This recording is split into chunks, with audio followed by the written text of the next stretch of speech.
Neste vídeo vamos conversar sobre as motivações dos três vilões de O Espetacular Homem-Aranha 2, Electro, Duende Verde e Rhino. Eu sei, até agora eu sempre falava sobre um vilão em cada vídeo, que foi o caso de Homem-Aranha 3, que também tem 3 vilões. Só que o Homem-Aranha 3 tem 3 vilões com histórias totalmente diferentes e que não se interligam. No caso de Espetacular Homem-Aranha 2, o Duende Verde e o Electro são totalmente conectados. E o Rhino, não tem muito o que falar sobre ele, mas eu vou resumir tudo aqui, beleza? Bem, se você adora esse filme e todos os seus vilões, talvez você vai se decepcionar bastante com esse vídeo. Eu espero que você pelo menos entenda que cada um tem a sua opinião. Eu não quero mudar a sua opinião, beleza? Eu nem vou tratar sobre a adaptação em si, e sim sobre as motivações mesmo dos personagens. Pra mim, esse é o pior filme do Homem-Aranha, os vilões são o principal motivo. Então, se você discorda, só assiste e deixa sua opinião aí nos comentários. Vamos lá. Tudo já começa quando o Aranha salva o Max Dillon de ser atropelado, mesmo que ele tenha deixado de salvar dezenas de pessoas para isso. Enfim, a gente descobre que o Max é muito fã do Aranha, mas ele não é só fã, ele é obcecado, doente, ele realmente é um doente fanático.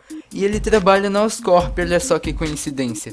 Daí ele é praticamente invisível, ninguém nota ele, a Oscorp se aproveita dos projetos que ele faz. Por exemplo, a usina elétrica que a gente vê no final do filme. As pessoas não sabem sequer o seu nome. Daí ele é salvo pelo Homem-Aranha e acha isso a coisa mais maravilhosa do mundo. O problema é que exatamente no dia do aniversário dele, ele teve de cuidar de um problema elétrico no setor de genoma da Oscorp. Daí ele acaba levando um choque e coincidentemente cai num tanque de água aberto, cheio de enguias elétricas que o atacam. Com isso, o tanque estoura e o Max é levado pelo pessoal da Oscorp, aparentemente carbonizado. Para não serem incriminados, os diretores da empresa preferem encobrir tudo e deletam todos os arquivos relacionados ao Max.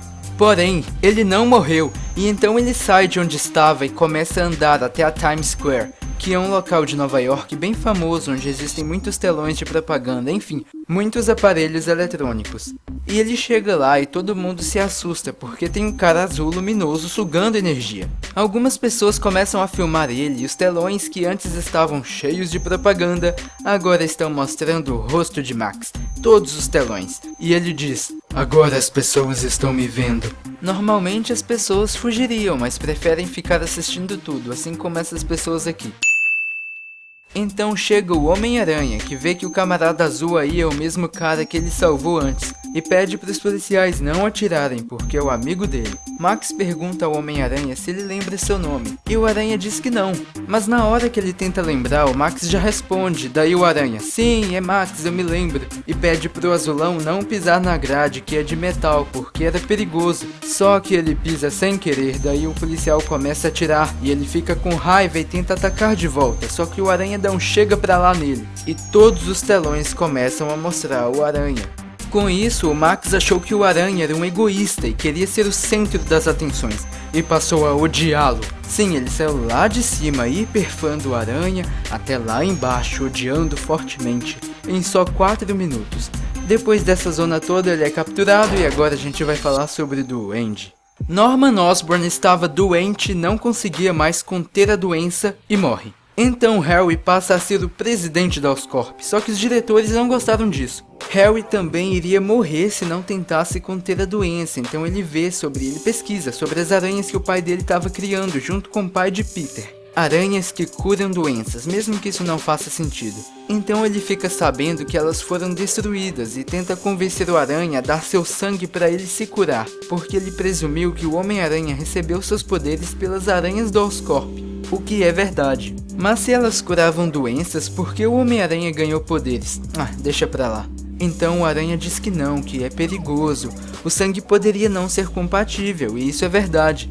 Mas não era só os dois chegarem num consenso de pelo menos fazer testes, exames, sei lá. Mas como eles não pensam nisso, o Homem-Aranha vai embora e o Harry fica extremamente furioso, porque era pra ele dar esperança pras pessoas, não tirar a esperança delas, não é? Furioso com cabeça de teia, ele dá um jeito de libertar o Max Dillon, o Electro, do local onde ele estava. Ele diz que o objetivo dos dois é comum, matar o Homem-Aranha, que acabou com a esperança dos dois. Como tinham um objetivo comum, eles se unem.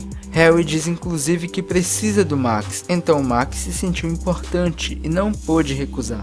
Depois o Harry descobre que o veneno das aranhas foi extraído antes de matarem elas. Então ele injeta o veneno no corpo e em vez de ganhar poderes, a doença dele fica 1000 vezes pior. Isso acontece porque as aranhas tinham o DNA do pai do Peter, então só funcionava se fosse no Peter ou em algum descendente. Aí ele ia morrer, só que existe uma armadura na Oscorp que cura doenças. Então Harry entra nela e só assim consegue sobreviver.